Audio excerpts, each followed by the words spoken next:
Hey, welcome to the Confident Woman Lead podcast. I'm your host, Anita Miller, and I did not come to play about your career today. I am here to help you shift it so that you get paid, promoted, and positioned for leadership. Let me start with the question that's been sitting heavy on my spirit today. And that question is, and then what? You work hard, I know, you follow the steps, you take the advice, and then what? You feel stuck in the same role. You still feel like you're not being seen. You still can't figure out what else they need from you. I'll tell you, they don't need more from you. They don't need something different. They need to hear you speak like the leader you already are. And that's exactly what I've been working on behind the scenes. So over the next 40 days, I'm going to be showing up here consistently, dropping audio gems straight from the coaching room. Not theory, not some motivation, not some inspiration, real world insight you can use today. But here's what I want you to know. Free content is not going to change your leadership trajectory. You need a system, you need structure, you need strategy that's designed for the reality that you are operating in, sis. And this is why I've created Speak Like a Leader, the Leadership Communication Blueprint. It's not a little cute how-to. It's a power shifting promotion positioning audio course designed specifically for you. You're going to learn how to hold the floor and stop getting interrupted by folks, what to say when someone questions your expertise. You're going to learn how to shift from sounding like the executor to being seen as a strategic voice, and how to talk about your work in a way that leadership not only hears, but respects. And I'm going to say this clearly. This is not LinkedIn learning. This is not how to be more confident 101. This is language for a Black woman navigating power, politics, perception, and positioning in real time. You're going to find that it's bold. You might even say it's direct, but make no mistake, it is transformational. And it is also an audio course. And I did this on purpose so that you can binge it like a podcast. You can have it in your back pocket and pull up the resource or the lesson that you need for any given moment, as well as walk away sounding like the woman who gets promoted and paid. If that's you and you're ready to move up, the blueprint is waiting. Let's get into today's episode. So I was having a conversation with a CWL VIP member today, and I had to bring up the concept of then what when she asked me, should she tell someone the scenario she was dealing with? And my answer was no, and I played it out for her. And I'm giving you the concept of and then what? It seems relatively simple, but you are not using it. Because if you use it, we would avoid a lot of the situations. Also, it is a great way to start being strategic, to be thinking proactively about how scenarios are going to play out instead of reacting to how it played out. You see the difference? So I'm going to give you a mainstream example. You're facing a situation with your boss and you feel like there's microaggressions, you've been discriminated against. So you decide, I'm going to go to HR. And then what? And let's say your and then what is, I'm going to tell them about what my boss is doing to me. And then what? And then they are going to say, can you give me examples or do you have any evidence? And then what? And then they're going to go tell your boss what you had said. And then what? And then let's say in this scenario, I'm not saying all scenarios, but in this scenarios, they decide that there wasn't complete or enough evidence to determine whether or not you're being discriminated against or what have you. And then what? And now you have to work with the same boss you just snitched on. Let's be clear, when you go to HR, you're snitching. Now, I'm not saying you shouldn't snitch. I'm saying, and then what? I think if we, as Black people, as Black women, realize how the rules of the street, rules of the game in our environments that many of us grew up in are the same as they are in corporate, they might just present a little difference, then we would be so much better off in terms of how we moved. So you've snitched on your boss, and then what? Now you still report to them, and then what? Now your boss has it out for you and will likely retaliate. And then what? And now they understand how to manipulate the system, so they're going to do it with something like putting you in a PIP. And then what? In 90 days, you lost your job. You see how, and then what took me down that path? Another example, you're looking for a new role, maybe because you just want to get out of your current role. Maybe what you really want is a promotion and you can't find it. So what you do is take, let's say, a manager level role when you are qualified and have the capacity for a director level or above role. So I want you to ask yourself, I'm going to take this manager position. I already know I can do the job like the back of my hand. It'll be easy.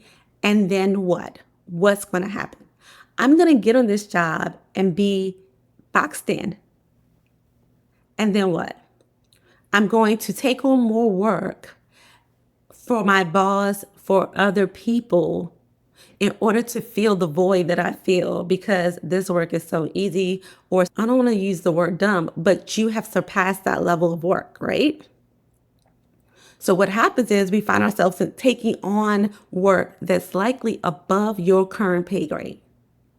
So there's no need to promote you when you're doing the work at your current level. So now you take on this work, and then what? And once you realize that the work is above your pay grade, you go and ask for a promotion. And then what? And then they say, oh, well, it's not in the budget. Or they say, let me go talk about it. Or let's wait till performance reviews and see what happens. And then what?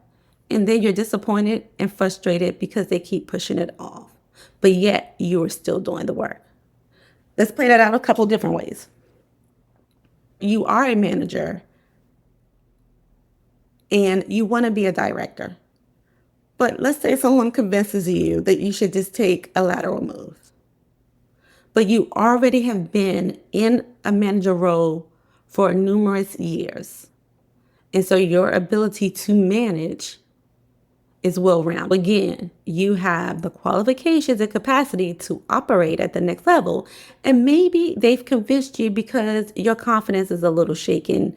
Maybe you've been disappointed and beaten up a little bit about how things work. And I get it. But you have to ask yourself, and then what? And then I'm going to go over to this new role that's a lateral move, even though I know I can do more, and I'm going to outshine everyone. And then what? And then the people are going to be upset, and you are going to trigger their insecurities in my Dion voice, and they are going to try to undermine you, retaliate, put you back in your place. Because you are operating at a level below your qualifications and capacity. Because see, the game operates differently at every level. And instead of you learning the game at the next level, you're playing with people who are mediocre or you are more experienced now. And so you're getting all this recognition and they don't like it. And then what? Are you asking yourself, and then what? In this example, you're having a conversation, and let's say we're having a conversation sister girl to sister girl. And you're talking a little bit about your grievances, but y'all don't really know each other. But we have this understanding we think we have from Black woman to Black woman or Black person to Black person. It's that relatability, that connection, that sense of understanding that we assume the other person has because we share culture. And that is when you have to say, if I tell this person, regardless of who it is, my grievances, maybe my boss is getting on my nerves. Maybe my boss did something or another member of the team did something. And I tell this person, and then what? And then they go back and tell a person. And then what? And then it gets back to the person you were talking about. And then what? And then Becky Dominique go tells the manager that you are gossiping, you are creating a hostile work environment, that you are saying things about them that is untrue about their character with tears and emotions and all. And then what? And then you find yourself in the office with either your manager telling you what not to do or with your manager in HR. And then what? Now you look like the bad person. Now, I understand that the reason you shared your grievances is because you thought it was relatability. I understand that someone likely did you wrong first. But instead of acting out of emotion and reacting to situations, we have to evolve into being proactive and being more strategic. It will save us a world of disappointment, hurt, anger, all of the feelings that we feel when it comes to our careers. These are examples that I come across often. That's why I'm sharing these particular examples. The last example is you and the team are in a meeting and someone is presenting their idea about a project and you call out the inadequacies, the risk in someone's project. And then what? And then you make them look like an idiot because it's so obvious to you. And then what? Now they don't like you. You have made yourself a target. And then what? Now they are coming for you. Now they are trying to undermine you. Now they are trying to cut you off in meetings. Now they are uninviting you to meetings because you literally called them an idiot without even trying. It just seemed like a great question. I get it because it seems so obvious to us. But we have enough data to know that most people we work with are mediocre at best. So with that understanding, instead of the one we want it to be, which assumes that everyone is as educated or as smart or has done the research or the work, we have to, again, evolve. Failure to evolve will keep us stagnant and disappointed, frustrated, hurt, all the things. And it's one thing when we didn't know how they move. We now understand enough about corporate America and the workplace to move differently, to evolve our approach, to be more strategic, to be more discerning with and then what, meaning, and then what happens or why would I put my intellectual property or my understanding into this mix? If you see that it's going to be a cluster, let it be a cluster. That's not your business. It's not your company. Make sure you have your ego in check and that your ego is not pushing you to speak on things that really have no impact to you because it makes you look smart. In the midst of us looking smart, we make other people look stupid, and that makes us a target. And that does not mean to dumb yourself down. That means to use discernment about where you use your intellect. It's not for every place and everybody. All right. That's all I want to share for today. With that, go to confidentwomanlead.com/speak leadership to sign up for Confident Woman Lead today so you can get all the pieces of our new course that's going to tell you everything about how to shift your language as a leader, command authority, and position yourself for senior leadership positions. I'll talk to you soon.